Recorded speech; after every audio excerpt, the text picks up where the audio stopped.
Bora lá para mais um vídeo, na graça de Deus. Nesta madrugada, vamos meditar junto, todos os que vão estar comigo na escuta deste vídeo, acerca do livro de Gálatas, no capítulo 1. Seu versículo 6 diz: Maravilho-me de que tão depressa passasse daquele que vos chamou a graça de Cristo para outro evangelho,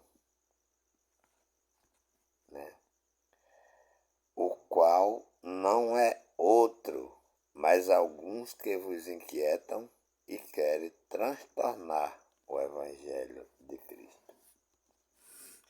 Nessas palavras de Paulo, aqui, a gente vê Paulo dando a sua explicação acerca do evangelho que ele pregou, o verdadeiro evangelho, mas Paulo está observando que há algumas outras pessoas duvidando aí das suas pregações, do seu evangelho, seus ensinamentos. Paulo está observando que alguém quer pregar dízimo, alguém quer pregar adoração em monte, que alguém quer pregar ofertas, que alguém quer pregar dizendo que a palavra de Deus é dinheiro,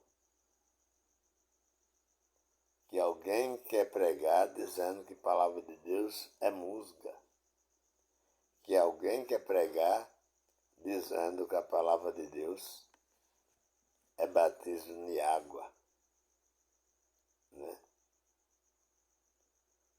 E Paulo vê isso, que ele vê que essas pessoas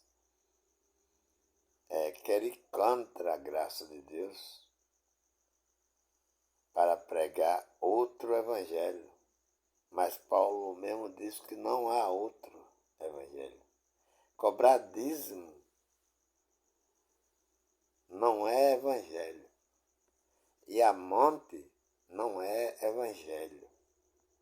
Sacrificar alguma coisa para Deus não é evangelho. Construir casa para Deus não é evangelho. Cantar música não é evangelho. Batizar em água não é evangelho.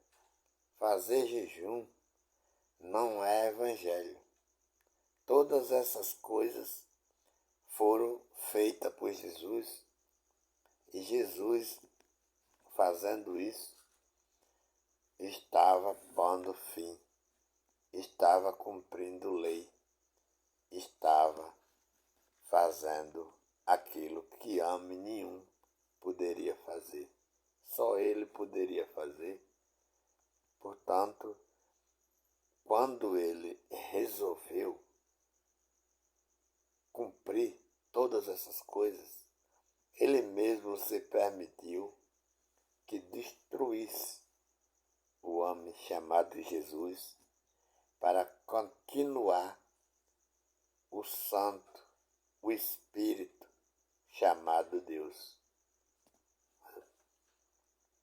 Deus permanece para todo sempre. Jesus era só um nome de Deus para sobreviver no meio dos homens, para sobreviver como homem. A vinda de Jesus, que está na boca dos pastores e dos crentes enganados, é uma farsa, é uma mentira, porque Jesus era Deus. O livro de João, capítulo 1, no seu versículo 1 em diante, Verbo se fez carne e habitou entre nós. Né? E se vai continuando, ele vai dizendo que o Verbo era Deus. Né? Então, quer dizer, Deus e Jesus eram o mesmo, só que Jesus era Deus encarnado, que depois morreu e que depois ressuscitou e subiu ao céu como Deus e não como Jesus, como o homem que ia e voltaria encarnado de novo. Não, ele já subiu santo, ele já subiu espírito e ele já está em espírito. E ele habita em cada um de nós. Nós não somos criaturas de Deus, nós não somos servos de Deus, no caso. Criaturas somos que Deus criou, né? Mas nós não somos servos de Deus. Nós somos conhecidos como filhos de Deus no Espírito. O próprio Jesus diz que a carne para nada presta. A carne é pecadora, a carne é doente, a carne é criminosa, a carne é adultera, a carne faz tudo quanto não presta, mas o Espírito permanece para todo sempre. O Espírito é o Espírito de Deus, é limpo, não se mistura com as obras desta carne. No livro de Gálatas, indo para o capítulo 3:13, diz o que os pastores têm prendido lá as pessoas, né? Cristo nos resgatou da maldição da lei, fazendo-se maldição por nós, porque está escrito: maldito todo aquele que for pendurado no madeiro. Então esse era o propósito de Jesus: ser morto, ser pregado na cruz. Naquele tempo, as pessoas que pecavam, que faziam crime, a condenação era ser pregado em madeiro. Né? E Cristo se permitiu como um desses maiores pecadores, levando o pecado de todos nós, de toda a humanidade, no seu corpo, para que os nossos corpos espirituais, a parte do espírito, né?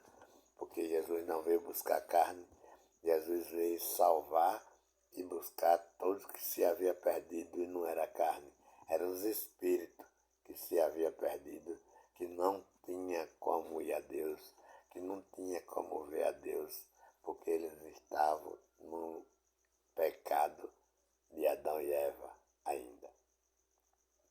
Então,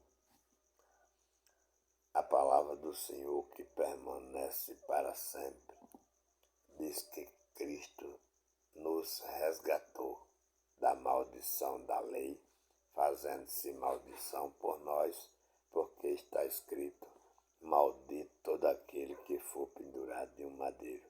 E Cristo se fez maldito. Mas ele não se fez maldito para os pastores abençoar ninguém, não. Ele mesmo abençoou naquele momento, naquela cruz, naquela hora. Gálatas 3, não, Gálatas capítulo 5, diz assim: estais, pois, firme na liberdade com que Cristo nos libertou, e não tornes a meter-vos debaixo do jugo da servidão. Não sirva mais a pastor, não sirva mais a bispo, não sirva mais a apóstolo, não sirva mais a missionário. Seja firme, creia em Deus, vá para as escolas, estude, aprenda e pregue o Evangelho livre, liberado dessa escravidão, desses medos, que diz que o diabo vai entrar em sua casa, que diz que Deus vai matar você, que diz que você está amaldiçoado, que diz que você é igual ao pé de mandacaru, que diz que você não dá samba nem dá encosto. que diz que crente que não dá dízimo é igual ao pé de mandacaru, que não dá sombra e nem dá encosto. A Bíblia diz que nós somos livres, nós somos salvos pela graça, nós somos libertos. Em nós habita o Espírito Santo, em nós habita a vida de Deus, em nós habita a salvação, em nós habita a libertação. Nós somos livres pela graça, nós somos livres pelo poder de Deus. Nós não somos obrigados a nada de homem. O próprio Paulo não confia muito em homem. Paulo não confia em homem. O livro de Gálatas, seu capítulo 1, versículo 6, né, diz: maravilho-me de que... Olha o que ele diz aí. Maravilho-me de que tão depressa passasse daquele que vos chamou a graça de Cristo para outro evangelho. O versículo 7 diz: o qual não é outro, mas alguns que vos inquietam e querem transtornar o evangelho de Cristo. Então, se nós observar, todos esses que estão pregando no Brasil estão transtornando o evangelho de Cristo, estão mudando o evangelho de Cristo, porque ninguém viu dizer que Jesus cobrou dízimo, ninguém viu dizer que Paulo cobrou dízimo, ninguém viu dizer que Paulo cobrou para pregar, ninguém viu dizer que Paulo fez campanha da vara de Arão, campanha do cajado de Davi, campanha da vara da cajado de Moisés, campanha de tanta coisa. Ele não pode ver o milagre daqueles profetas que não eram crentes, né? Eram usados por Deus, mas não eram crentes. Ele faz campanha daquilo tudo e mostra para o povo que tem poder de Deus e que aquilo é evangelho. E aquilo não é evangelho de Deus, porque não é permitido por Deus. E triste a gente poder ouvir aquilo, mas a gente temos o poder de repreender através da palavra de Deus, que vai contra a tudo quanto aqueles homens estão falando. Eles usam a Bíblia, mas não é para ensinar as pessoas. Eles usam a Bíblia para mostrar para as pessoas quão criminosos eles são.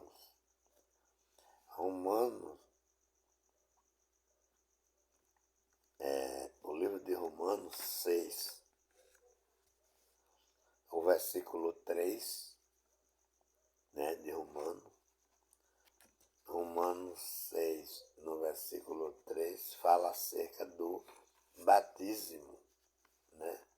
Que eles dizem que nós somos obrigados a ser batizados. Mas, se olharmos na Bíblia, é uma blasfêmia também dizer que nós devemos ser batizados. Romanos 6, versículo 3, diz: ou não sabeis que todos quantos fomos batizados em Jesus Cristo, fomos batizados na sua morte? Então veja, o versículo 6 diz que nós já somos batizados, né, na morte de Jesus. Todos nós somos batizados na morte de Jesus. Olhando lá atrás, João está batizando no Rio Jordão, quando de repente aparece Jesus e diz: João, me batiza. E João diz: eu careço ser batizado por ti, e vem tu a mim. E Jesus diz, me batiza para que se cumpra toda a justiça. E João permitiu e batizou. Agora, qual justiça? A pergunta é, qual é a outra justiça que tem que cumprir? Se João já batizou para se cumprir toda a justiça, e eu vou entrar dentro d'água para cumprir a qual? Isso é a pergunta que não quer calar. Se Jesus diz, me batiza para que se cumpra toda a justiça, e eu estou me batizando, Jesus falhou nas suas palavras. Jesus mentiu nas suas palavras. Ou seja, o batismo naquele dia aconteceu para que o corpo de Jesus fosse batizado. Mas a Bíblia diz que Jesus não tinha pecado. Se Jesus não tinha pecado, aquele batismo estava batizando os nossos corpos para perdão de pecado. Porque o batismo de João era para perdão de pecado. Cumprir toda a justiça é fazer com que todas as pessoas fossem batizadas naquele corpo, tanto aqueles que estavam presentes como aqueles que ainda iam nascer, porque o batismo de João estava sendo um batismo de arrependimento e Jesus se permitiu a ser batizado para este arrependimento, mas não dele, porque ele não era pecador, arrependimento das pessoas, para que encerrasse o batismo de João, para que todas as pessoas recebessem aquele batismo no corpo de Jesus. E depois, na morte de Jesus, todas as pessoas recebessem o batismo de salvação, o batismo de libertação, o batismo de uma vida com Cristo, uma vida com Deus, uma vida para todo sempre, sem necessitar de ser batizado por bispo, sem necessitar de ser batizado por pastor, sem necessitar de ser batizado por apóstolo, sem necessitar de ser batizado por nenhum outro sacerdote. Nós somos salvos, nós somos livres pela morte de Jesus. Isso foi na cruz. Jesus, como diz, era simplesmente um nome para que fosse trazido libertação e salvação. Mas Jesus era Deus que encarnou e viveu como homem e sofreu a dor dos homens e morreu e levou consigo todos os nossos pecados para destruir naquele sepulcro.